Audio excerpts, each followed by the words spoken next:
এয়া বেপাৰীৰ পৰা মাছ লৈছোঁ 1 কেজি ওজনৰ মাছ এটা আৰু ৰূপচান্দা আৰু বেছি কটা থকা মাছ খাব নোৱাৰে হাজবেণ্ডে, সেইটো কাৰণে মই ৰূপচান্দা মাছ লৈ ল'লোঁ।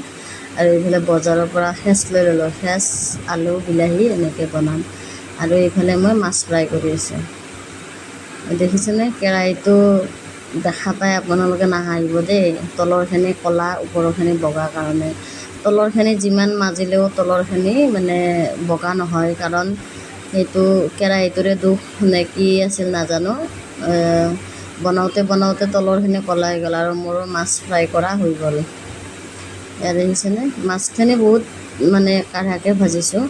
মাছৰ পিচকেইটা ডাঙৰ ডাঙৰ আছিলে, ভাজতে সৰু সৰু হৈ গ'ল আৰু মোৰ মাছ ফ্ৰাই কৰা হৈ গ'ল। ইফালে পাঁচফোৰণ, গোটা জিৰা আৰু শুকান জলকীয়া পিঁয়াজ দি কিনে ভাজি আছোঁ। আৰু এইফালে কাটি ৰখা পাচলিখিনি দি দিম মই। আৰু এইফালে কাটি ৰখা পাচলিখিনি দি দিলোঁ। এয়া ভুল নহয় কিন্তু আপোনালোকৰ ভাষাত কি কয় নাজানো, মই মোৰ ভাষাত আমি হেজ বুলি কওঁ, হেজ হয় মানে বনালে জহা জহা গন্ধ ওলাই থাকে।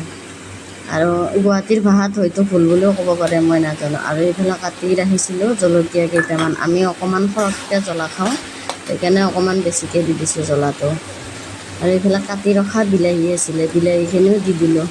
এটা ডাঙৰ চাইজৰ বিলাহী দি দিলোঁ, আপোনালোকৰ জোখমতে দি দিব।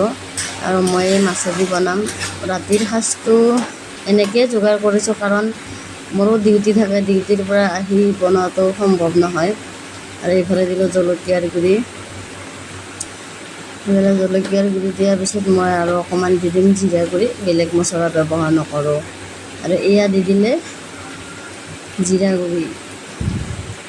মই বেলেগ মছলা ব্যৱহাৰ নকৰোঁ, আপোনালোকে যদি বেলেগ মছলা ব্যৱহাৰ কৰে মই নাজানো। আৰু মই মাছৰ চব্জিত আদা ৰহুনো নিদিওঁ, মই এনেকৈ খাওঁ। আপোনালোকে কেনেকৈ বনাই জনাবচোন। আৰু মোৰ এইফালে পানী দিব পৰা হৈ গ'ল, চবখিনি সিজিছে, সিজালৈকে ৰখি আছিলোঁ। আৰু এইফালে মই এতিয়া পানী দি দিম, মোৰ জোখমতে মই পানী দি দিছোঁ। মই বেছি গোটা কৰি ৰখা নাই, কাৰণ অলপ অলপ জোল জোল থপথপীয়া হৈ থাকিলে খাবলৈ ভাল লাগে ভাতটো। যিহেতুকে মোৰ আজি বেলেগ চব্জি একো নাই, মাছ ভাজি আৰু মাছৰ চব্জিটোৱে। মাছ ভজা লৈ ল'ম, আকৌ অকণমান জোল জোল টাইপ বনালোঁ। আৰু এইফালে মোৰ চব্জি উতলি আছে, দেখিছেনে কালাৰটো ইমান ধুনীয়া হৈছে। আৰু আপোনালোকে এনেকৈ বনাই খোৱা নাই যদি খাই চাবচোন মোৰ নিচিনা। আৰু মই মানুহ হৈছোঁ দুটা, মাছ 4 পিচ দি দিলোঁ আৰু বাকী মাছখিনি ফ্ৰাই কৰি ৰাখি দিলোঁ। আপোনালোকৰ জোখমতে দি দিব কিমান খায়। আৰু আমাৰো চব্জি লাহে লাহে ৰেডি হ'বই, দেখিছেনে ইমান ধুনীয়াকৈ উতলি আছে চব্জিটো।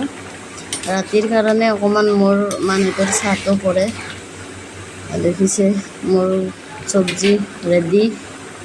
আৰু এইফালে আজিৰ ভিডিঅ'টো ইমানে, বাই বাই।